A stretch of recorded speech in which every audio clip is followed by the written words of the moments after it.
Live from New Delhi, you're watching DD India, India's voice to the world. This is Sports Buzz with me, Deepika, and coming up in the next half an hour. Prime Minister Narendra Modi met and interacted with India's Paris Paralympics contingent at his residence in New Delhi today. India came back with a rich medal haul, bagging a total number of 29 medals, including 7 gold.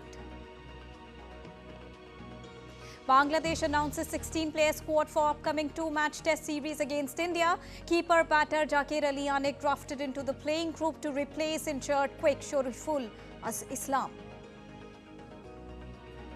Asia Cricket Council President Jay Shah announces inaugural edition of Women's Under-19 T20 Asia Cup. On the other hand, ICC announces affordable ticket rates and free entry for under-18 spectators at the upcoming T20 Women's Cricket World Cup. In his latest statement, former Manchester United star player Cristiano Ronaldo says Manchester United needs to rebuild under Ratcliffe, lashes out at Erik ten Hag, saying his attitude is too negative.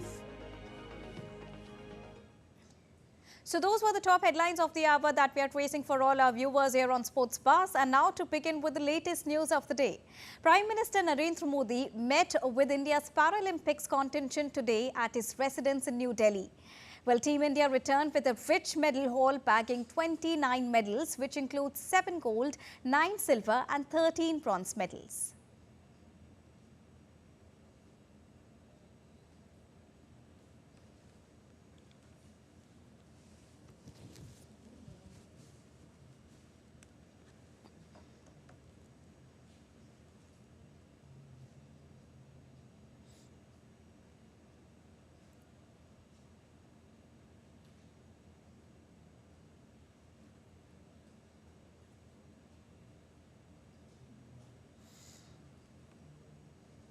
Union Minister of Sports and Youth Affairs Dr. Mansukh Mandavia met International Tennis Hall of Famer Leander Paes to discuss the future of Indian sports and performance of Indian contingent at Paris Games.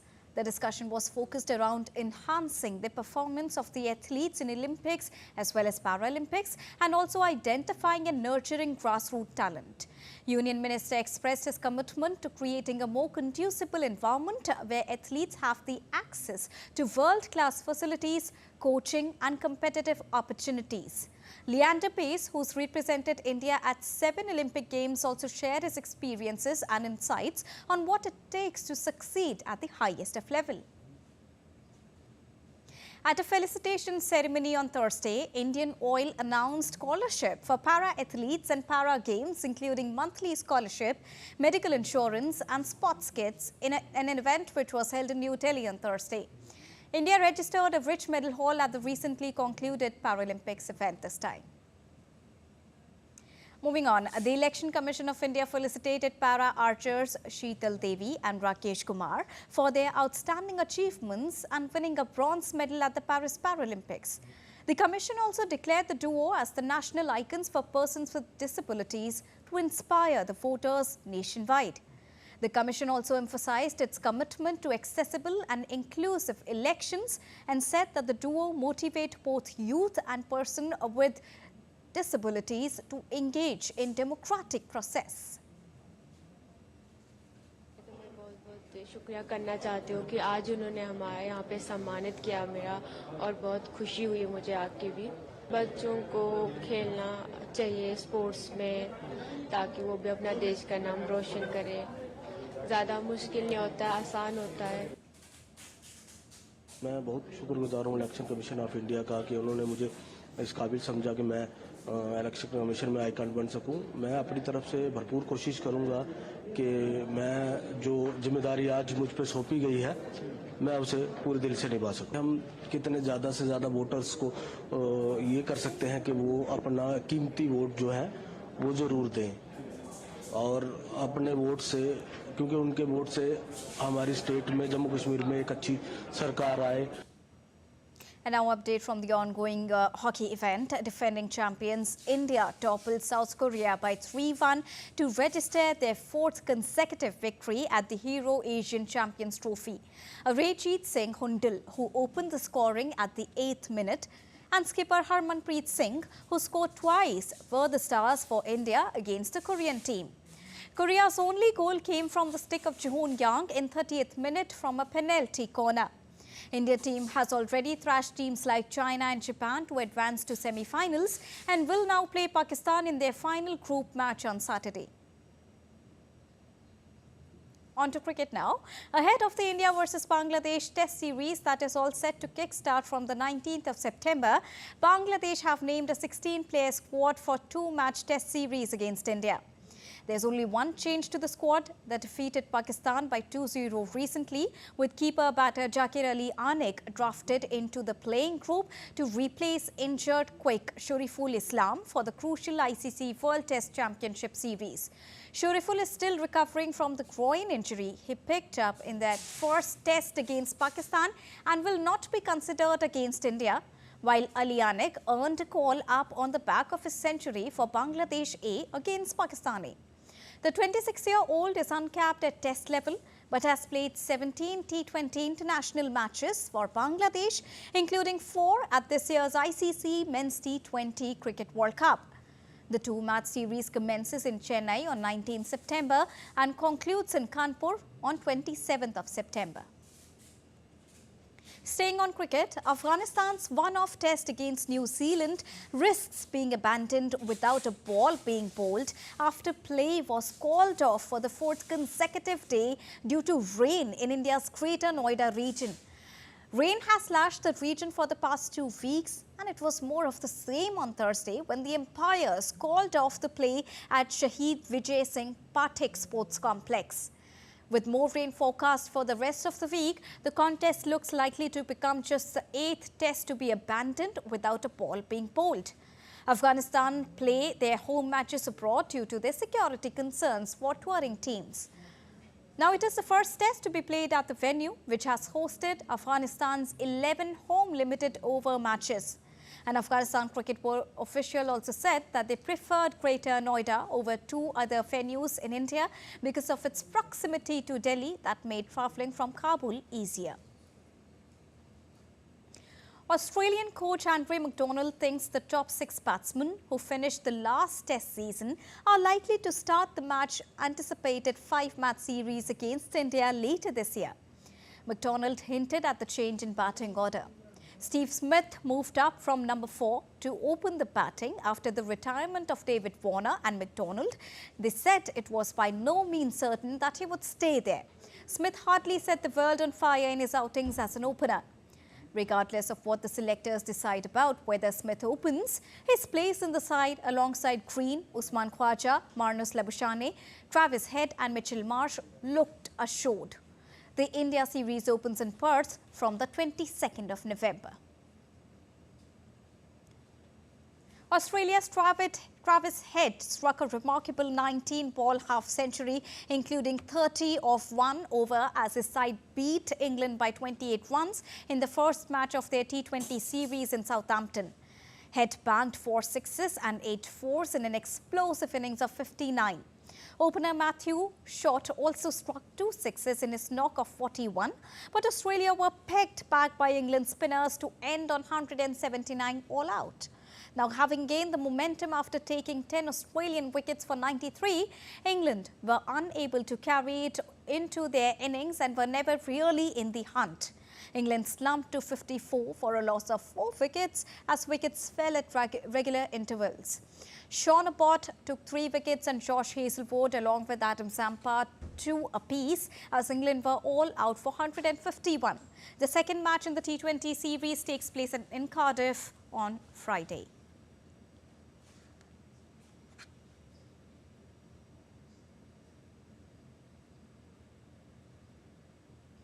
Now, women's cricket in India is on a constant rise. In an endeavour to uplift the status of women's cricket in international landscape, the ICC has unveiled affordable match tickets for upcoming Women's T20 Cricket World Cup.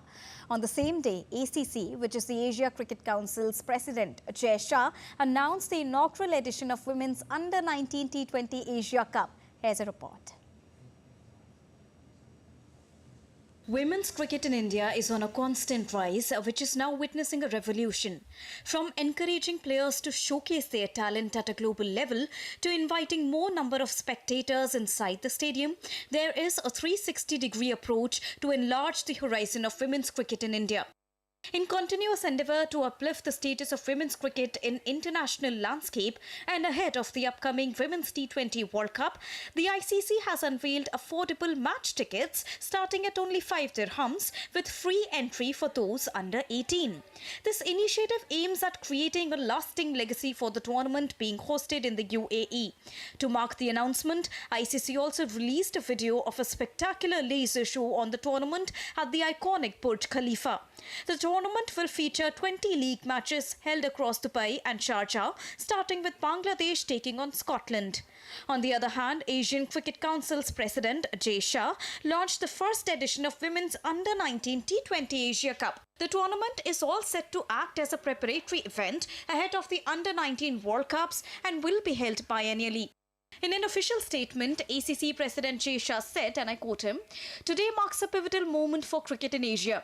The introduction of Women's Asia Cup is a monumental achievement, providing a much-needed platform for young women cricketers to develop their skills and showcase their talent. This initiative strengthens the future of women's cricket in Asia, and we are proud of the lasting impact these decisions will have not only within our member nations but across the global cricketing community." Unquote. With increasing support from the BCCI, improved infrastructure and growing interest among the youth, the sport is set to reach new heights. The commitment was reiterated by Jay Shah on being elected as the new ICC chief when he said that there is a sharp focus on women's cricket and its rise. Introduction of equal fee for both men and women, Women's Premier League and now Asia Cup are testimonies to India's growing prowess in women's cricket. Deepika Mehta's report for DD India. Moving on to chess now. The Indian men's team started Chess Olympiad with a clean sweep against Morocco in the opening round at Budapest. In the opening section, the Indian chess team signalled its intent to win a gold medal after they trounced Morocco by 4-0 in the first round of the tournament. R. Pragnananda, Vidit Gujarati, Arjun Arigaisi and P. Harikrishna won their respective matches. In women's category, India also won 3.5 against the Jamaican team. Vaishali, Tanya Sachdev and Divya Deshmukh claimed victories, while Vantika Agrawal was held by a draw at Rihanna Brown. On to F1. Max Verstappen will look for an improved personal and team performance this weekend when Red Bull seek to stop the rot and stay on top in the Formula 1 title race at this weekend's Azerbaijan Grand Prix. After a run of 6 races without a victory that has coincided with the revival of his rivals, the Dutchman arrives in Baku with a 62-point lead in the Drivers' Championship ahead of Lando Norris. His team's advantage ahead of McLaren has also been trimmed to only 8 points. Verstappen's and Red Bull's last victory came at the Spanish Grand Prix in June, while teammate Sergio Perez last won on the streets of Baku, claiming his 6th career triumph and 2nd in Azerbaijan in last year's race. In Sports Buzz, it's time to get you all the latest from soccer now. Cristiano Ronaldo says Erik ten Hag's attitude is too negative, urging the Manchester United manager to target the Premier League title. Though the club need to rebuild from the bottom, he further said. The Portugal star, who now plays for Al Nassr in Saudi Arabia, fell out with Ten Hag before his second spell at Old Trafford ended late in 2022. Ronaldo believes his former club needs sweeping changes, but that Ten Hag should not rule out winning major trophies in the meantime. United upset Manchester City in the FA Cup final in May, but they endured their worst Premier League campaign last term, finishing 8th. The 20-time English champion have lost 2 of their opening 3 matches this season so far. Now, Spain beat Czech Republic 3-0 as they began their Davis Cup Finals group stage campaign with a victory. Spain boasted Carlos Alcaraz in their ranks, but the world number 3 was given a scare against Czech Republic's Thomas Mucha. Alcaraz lost the first set tie-break before winning the second by 6-1. At which point, Mucha was forced to retire to hand Spain an unassailable 2-0 lead to Group B in Valencia. Earlier, Roberto Bautista Agut had beaten Jiri Lihaka by 7-6 and 6-4. In the doubles, Carlos Alcaraz and Marcel Granollers had to come from behind to beat Jakub Mensik and Adam Pavlicek in a competitive dead rubber. Alcaraz sealed a 3-0 overall victory. The United States made light of the absence of several top singles players as they began their Davis Cup Finals group stage campaign with victory over Chile. Reilly Opelka and Brandon Nakashima both came through lengthy 3-set battles to give their team a winning lead in the Group C opener in Zhuhai city of China. Olympic medalist Rajiv Ram and Austin Krejcik then beat Matthias Soto and Thomas Barros Viva to wrap up 3-0 victory and join Germany at the top of the table. Captain Bob Bryan was unable to call upon the likes of US Open runner-up Taylor Fritz, Francis Tiafoe or Tommy Paul, but his team showed its strength.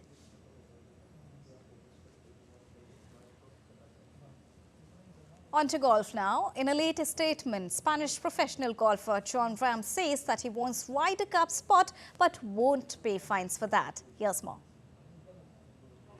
Spanish golfer Jon Rahm is currently planning to take part in 3 World Tour events in the coming weeks to ensure he's eligible for the Ryder Cup. However, the former world #1 said on Wednesday that he's unsure if he would be able to play after refusing to pay their fines. We entered a long time ago. Whether they let me play or not is a different thing. I'm not a big fan of the fines. I think I've been outspoken about that. I don't intend to pay the fines, and we keep trying to have a discussion with them about how we can make this happen. I've said many times, I don't go to the Spanish Open for the glory or anything else. I think it's my duty to Spanish golf to be there, and I also want to play in Soto Grande. So at that point, they would almost be doing not only me, but Spanish golf a disservice by not letting me play. So yeah, that's why we're trying to talk to them and make that happen. Rahm, who made the switch to LIV Golf last year, must play in 4 tour events, with the Olympics counting as one of them, to qualify for the Ryder Cup as an automatic selection or appear for reigning champions Team Europe as one of the captain's pick. But with LIV Golf events clashing with the World Tour, the 29-year-old is refusing to pay their fines for playing in the Saudi Bag League without being released. Rahm also said that he would fly back home this month with his wife Kelly, expecting their 3rd child after overcoming a dark moment with the pregnancy. Likely, if a baby doesn't come early, we might try to induce right after Dallas. So it could be a case where I go home, deliver the baby, and then flight Tuesday or Wednesday to Madrid. So I could have a case of flying Thursday morning and teeing off Thursday afternoon. Could have a case of landing there on Wednesday and teeing off Thursday morning, right? So I'm saying right now we have that going on. But if the baby comes early, then we'll see what happens. I probably still would go back home to try to spend some time with them before I'm gone for the other weeks. Rahm is in contention to win the LIV Golf League individual title this weekend at the Bolingbrook Golf Club in Illinois. LIV Golf Chicago is the penultimate event of the season, with Dallas hosting the team championship event next weekend. Sports Desk, DD India. And now an update from the courts of badminton. India's singles campaign came to an end at the Hong Kong Open Badminton in Kowloon City of China. Priyanshu Rajawat and Kiran George, competing in men's singles event, lost their opening round matches. Rajawat lost to Japan's Takuma Obayashi by 21-9, 16-21 and 21-9. George was defeated by Chinese Taipei's Su Liyang by 21-16 and 21-16. In women's singles category, Akarshi Kashyap, the top-ranked Indian women to compete in Hong Kong, lost to world #9 Aya Ohari of Japan in straight games by 21-15, 21-9. Tanya Hemant also lost her opening round match in women's singles.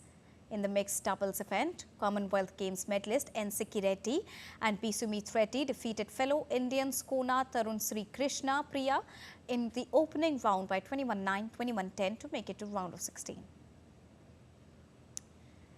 On the other hand, Commonwealth Games bronze medalists Risa Jolly and Gayatri Gopichan suffered an exit from the Hong Kong Open after losing in the pre-quarterfinal round. The pair lost to Liu Sheng and Tan Ning by 21-11, 22-20 in women's doubles quarterfinal category. The second-seeded Chinese duo dominated the first game and won it comfortably. However, the Indian team bounced back in the second game, staying neck-to-neck throughout. The Chinese beat the 26th ranked Indian team in a game that lasted for 41 minutes. Now, this is the second consecutive defeat for Trisa Jolly and Gayatri Gopichand against the Chinese team. On to Nations League now. Netherlands battled Germany to a compelling 2-2 draw in their Nations League group match in Amsterdam. Ronaldo came inside, made a fiery start, scoring inside 2 minutes when the Tijani Regenders latched on to a ball before firing past Mark Anthony. Germany equalized 7 minutes from the break when Dennis Unjev converted a rebound following a Bart Repertoire save, and it only took Julian Nagelsmann's side another 8 minutes to take the lead. Joshua Kimmich converted David Raum's pass by 2-1, and the Netherlands equalized 6 minutes into the second half when Denzel Dumfries scored for more from a close range. England captain Harry Kane, who received his 100th cap, steered his team to a comfortable 2-0 victory over Finland in UEFA Nations League. Kane, who wore golden boots, was honoured with a golden cap before the match. England struggled to score in the initial half of the game as Kane was denied by the Finland goalkeeper Lucas twice. Kane also lost a goal to offside before breaking the deadlock at the 57th minute, where he converted Trent Alexander-Arnold's pass into a stunning goal. Kane put the final nail in the coffin by breezing past Vedeki by 14 minutes before the finish. With this victory, interim manager Lee Carsley has started his reign with 2 victories as England had been unbeaten at the Republic of Ireland in Dublin on Saturday. And for Tests alone, this helped Greece secure 2-0 victory over the Republic of Ireland in the Nations League. Greece's Wante scored his 3rd goal in 2 games to help them make a perfect start to their Nations League campaign with a comfortable victory. Christos Solis added a late 2nd goal as Group B2 leaders Greece took 6 points from their opening 2 matches. This marks Ireland's 2nd defeat. Ireland travelled to Finland and Greece for their next 2 games in the month of October, where they will hope to get some much-needed game. South Korean soccer player Son Joo-ho has denied allegations that he had taken part in match fixing and bribery when he played in China.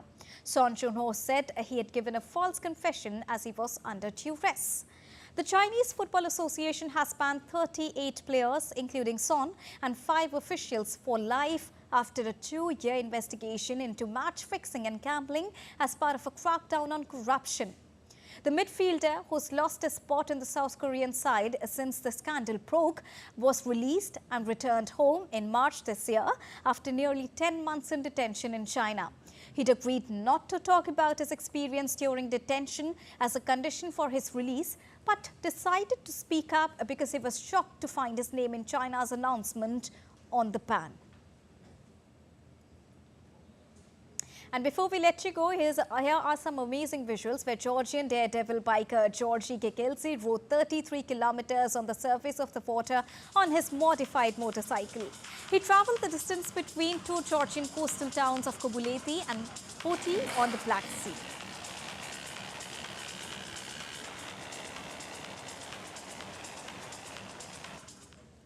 And that's all for this edition of DD India Sports Buzz. But do let us know your thoughts on the news of the day. For those on the go, you can get all the latest news and updates from India and across the world on the DD India mobile app.